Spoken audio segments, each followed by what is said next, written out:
One of the grandest debates between dungeon masters since probably the origin of tabletop role-playing has been the dichotomy between railroading and sandbox.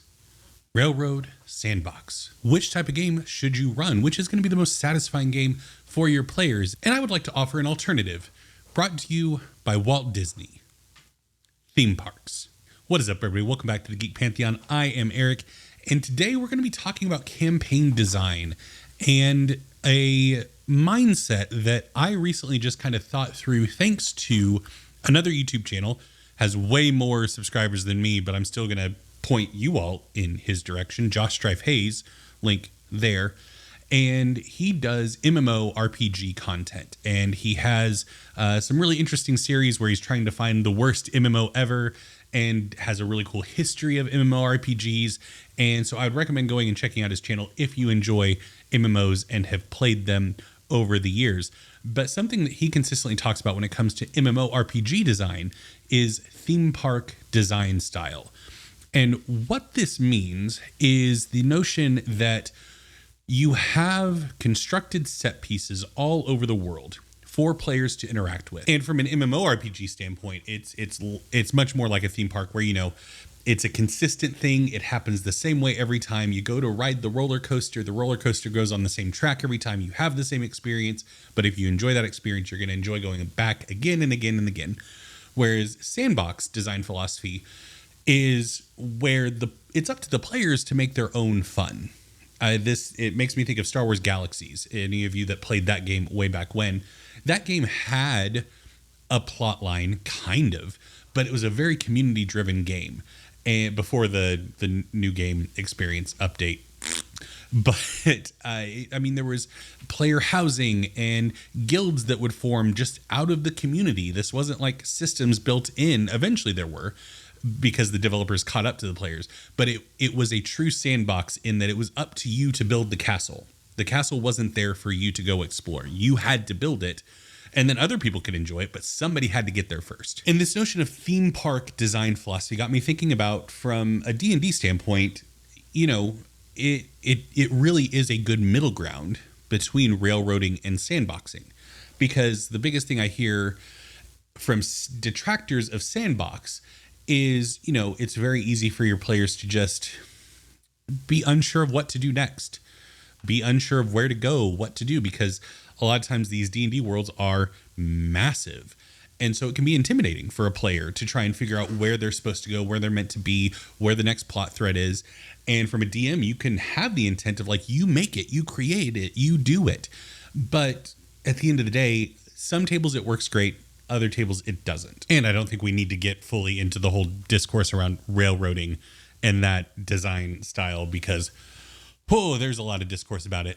All I will say, I don't think it's as horrific as many people make it out to be. If you're taking away your player's agency, then sure, you're doing railroading wrong. My design philosophy when it comes to railroading is you as the dungeon master are laying the tracks in front of where the players want to go. You're still telling a narrative and providing them with a story and obstacles to overcome, but they're still driving the location and where things are happening and what direction they want to go. It's just up to you to be adaptable and move stuff where you want it to be. That's all I would say when it comes to railroading. It's a controversial design style that many people poo-poo. And yeah, this is the intention of this video is to provide an alternative potentially for people that want some structure, but still want a lot of player freedom to be at the forefront. So what are the tenets when we talk about theme park campaign design? So the biggest thing is freedom of movement. Much like when you are at a theme park like Disney World or Six Flags or Universal or a regional theme park of your choosing, go with it. The biggest thing is you can go anywhere that you want to go. You don't have to ride things in a certain order. You don't have to experience things in a certain order. You can skip over some things that don't interest you or make you nauseous or you're not tall enough for. And so you have the ability to move wherever you want to go. So when you're thinking about designing a campaign in a theme park design style, then that's the big thing, is you are allowing your players to go around wherever they want. They have the freedom to chase the threads that they want to chase. The important part, and kind of the second aspect of the design philosophy behind theme parks, is you have to have set pieces prepared. Now, you don't have to have them all fully fleshed out, because unlike a theme park where when you run up, you immediately want to get on the roller coaster, you have wiggle room as a DM because, they spend some time traveling to the roller coaster, and you can pepper some encounters in there and make the journey an interesting affair. And then when they get there, end of session, see you all next time. And then you have time to design the roller coaster and get it built before they reach the front of the queue and get on the ride. So, but you need to have an idea. You need to have something to draw them in, a facade for the ride to make it seem compelling to them. And so this is where plot hooks come in. So if you're designing a theme park style campaign, then the biggest thing that you need to have in your back pocket and ready to go at any given moment are adventure and plot hooks. And these things that will draw players to different parts of your world, different parts of the park. And these can manifest in a number of different ways, much like a theme park attracts people. It could be the general facade or nature of the attraction. It could be something really flashy, like a big castle on the hill. And the innkeeper's like, oh, yeah, that's the haunted castle in the region. Nobody goes up there because it's scary. And you'd be like, oh, well, what makes it scary? Well, the last folks that went up there, they went missing. And nobody ever heard from them again. And that was 40 years ago. And so everyone avoids the place like the plague now, because we hear wails at night. From like wailing, like, oh, not whales as, ooh, but, well, that also sounded like a ghost. You get what I'm saying? Not the marine animal. That's my DMing style for NPCs, by the way, in case anyone was interested in what it's like to be at one of my tables. That is what my NPCs do. Anyway, so it could be something like that, where it's an attractive thing that draws them in. Or another thing that draws people in is the reaction of other people in the world, in the park. If you see people getting off an attraction and they're like really excited talking about it, they're immediately going to hop back in line, that's going to be something that's like, oh, maybe that's something worth checking out. Or if you see that there's a really long line for a thing that maybe will trigger to you, like a lot of people want to do this, it may be something worth doing. Just like if you see people walking off and saying bad things about it and there's no line, then that's going to be a detractor for you to go do the thing. So when we're implementing this into your game world, showing as they're traveling a cave system that you've planned some stuff in, but they haven't picked up an adventure hook or a plot hook for it yet, you could just show people sprinting away from the cave, like, or have them encounter merchants on the street near this cave, and they don't want to stop. No, we don't. No, that's a bad news situation. So we're just going to keep on going to the next town thing. So rather than having an outright plot hook like the haunted castle on the hill, this is just a sketchy place that people avoid. And isn't that interesting? Maybe it's worth checking out. Maybe it's worth figuring out why there's bad vibes surrounding this cave, or why the miners or prospectors that went to go explore it were sprinting away from it. And that can be what drives your players to go check something out, is based on the reactions of other folks. And the other thing can be reputation. So a big aspect, my wife and I go to theme parks a lot. That's just something that we enjoy doing. We take vacations and we go to places like Disney World, Universal Studios, etc. And something that we do before a trip when we're going to, especially a new park, is we will watch a lot of videos on the YouTubes about the park that we're going to see people that live in the area that go there multiple times a year on what the things to check out are and what the things to avoid are, and the good food to eat and the bad food to avoid, so on and so forth. The reputation that these things build up over time from experts. And you can translate that into your D&D game by having event-style adventures. Like a good pop culture reference is something like the Kessel Run, where It's this thing that you can reference, and other smugglers know what you're saying. Like, oh yeah, I just did the Kessel run in so many parsecs. And it can be this like challenge of like, oh, I bet we could do it quicker, or I bet we could do it better. And so you can set up something that has gained a reputation in your world that other adventurers at taverns or on the road or things like that reference to your players. Like, yeah, we just got back trying to navigate the Viraxes temple and get the idol at the end of it. I just made that up. Viraxes, that sounds familiar. It's probably a dragon. It sounds like a dragon. But anyway, and you could have one of your players make a knowledge check, or you could just tell your players, yeah, you've heard of the Viraxes temple. It's this noted thing amongst adventuring circles where it's like the idol that sits at the heart of this temple is inaccessible. No adventuring party has ever managed to go get it. And that can be oh, really? Nobody's managed to go get it? Maybe we should change that. And that can be another aspect of what drives your players to an adventure. So when it comes to adventure hooks and plot hooks that you are coming up with as a dungeon master, the 3 ways that I would recommend if you're doing theme park style campaign design is a fancy facade.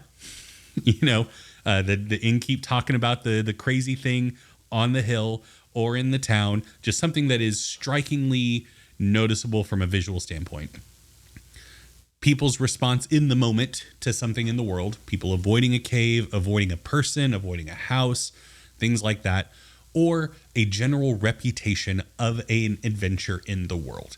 Something that is a repeatable thing that people can go do, or something that nobody has accomplished but many have tried before, can also be something that drives your party in that direction. And what this design philosophy allows you to do conceptually at a high level, and the reason I love this, is just like when you go to a theme park with a group of people, everybody has a different thing that they like doing.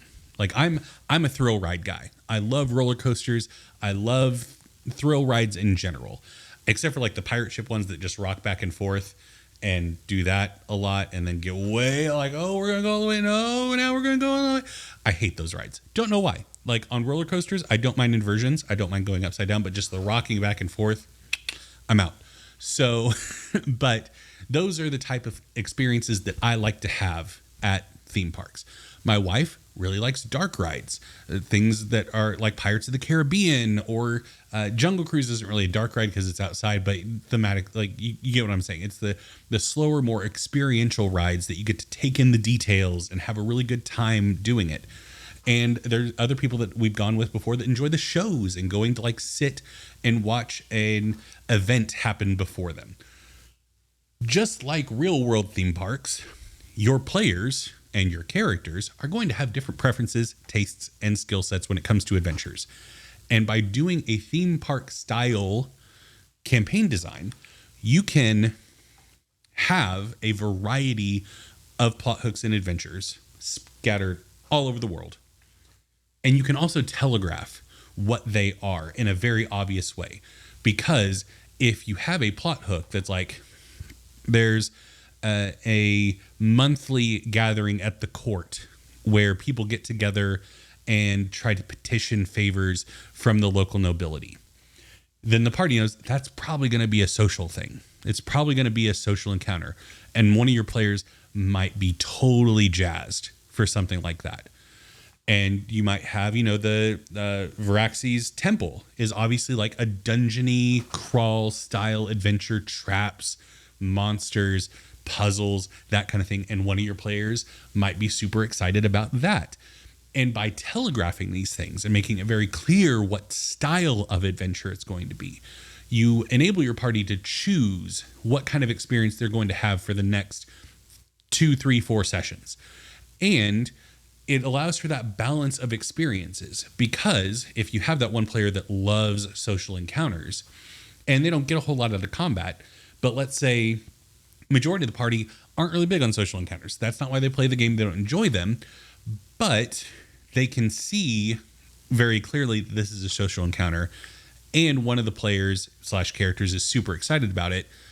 and there's all these other combat things in the world, they're going to be much more likely to be willing to go on an adventure that they may not be as excited for, because they know that there are a dozen other adventures out there that they are excited and pumped for. And so, yeah, we can go to the court thing and let the face do their thing and talk to people. And, you know, maybe a fight will break out. Maybe assassins will bust in and try to kill some of the nobles and we can get into a scrap or something, which, you know, that's just good adventure design from a DM standpoint, is still allow everybody in your party to have things to do. But obviously there's different focuses based on the adventure. So you can do that. And it's a great way to telegraph the type of experiences that you are offering to the players, and then allow them to choose which they're going to do. And notice how with the court thing, I made it a monthly gathering at the court to petition the nobility for favors, not a singular gala that's taking place on this day where people are petitioning it. Because by having it be a monthly reoccurring thing, that's not unbelievable that like nobility and the court would want to have a big fancy party once a month instead of just once a year or something. So having it be a recurring thing allows the party to make the decision about when they want to go do it. So there's less of a ticking clock on a lot of these elements. Still, your overarching arcs in the campaign and like your big bad evils, machinations can have a ticking clock, but these experiential things that you are showing around the theme park should not. Like, you shouldn't say, well, I'm not going to paint with that wide of a brush and say never, but the majority should be evergreen adventures that the party could go experience on their timeline and when they want to. You can occasionally sprinkle things in that, hey, this thing's available if you want to go do it, but you only have so much time that you can do it. Like a parade at a theme park. Like the characters go down the main thing and you can wave and say hi. You got to be there when it's happening. You can't just roll up whenever and expect, like, where's the parade? I'm here now. So, you know, from a design philosophy standpoint, it still works that there are elements of the theme park that you have to adhere to a schedule on. And then obviously your big overarching obstacle, the big bad evil of the campaign, is the fireworks show at the end. It's the big bombastic thing at the end of your day at the theme park that you get to experience with all of your family and friends and reflect on what a wonderful time you've had during your day and watch things explode. The metaphor worked in the end. So let me know what you all think about this design philosophy down below.